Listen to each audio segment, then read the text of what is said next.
Balaam was somebody who was trying his best to do the wrong thing. If you go back to Numbers and read about it, and we're told in the New Testament 3 places that he was a wicked man, and yet God came to him and gave him spiritual revelations and used him as a prophet.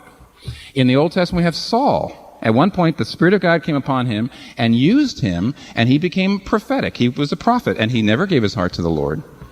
In the New Testament, you've got the most clear example. You've got several, but the most clear is Judas. And Judas, we're told in Matthew chapter 10, verse 1, God gave them, who's them? The apostles.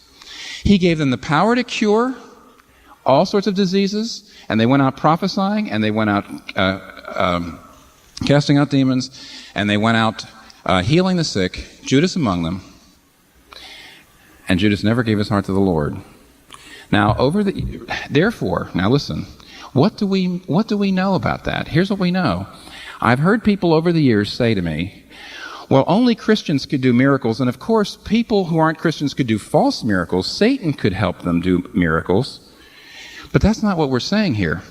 That's not what Paul's saying, and that's not what happened to Judas. Judas did not do miracles through Satan.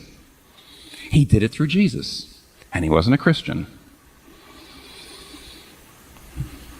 So what does this mean? Jonathan Edwards, who wrote a tremendous book on this whole chapter, has this very extremely important and interesting little quote.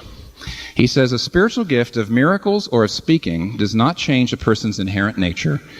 A gift ability does not require a change of heart as love or holiness does.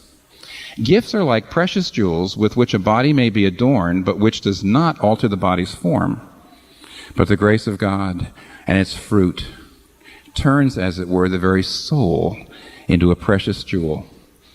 And so what Edwards is saying is, since the Spirit of God can operate and use gifts in a person who is not given his heart to the Lord, but the Lord's Spirit cannot do spiritual fruit in a person whose heart hasn't been given to the Lord. In other words, since the Spirit of God can come in to a life and give you abilities, speaking abilities and counseling abilities and leading abilities, he can give you all sorts of abilities, even miraculous abilities, without your heart necessarily having saving grace. But he cannot give you spiritual fruit. He can't give you love and holiness and joy and self-control and humility without your heart being changed by the gospel. In other words, since spiritual gifts boot off of the gospel and the grace of God, but they do not boot off of it. They do not need it. But spiritual fruit do need it. Therefore, love is more miraculous than miracles.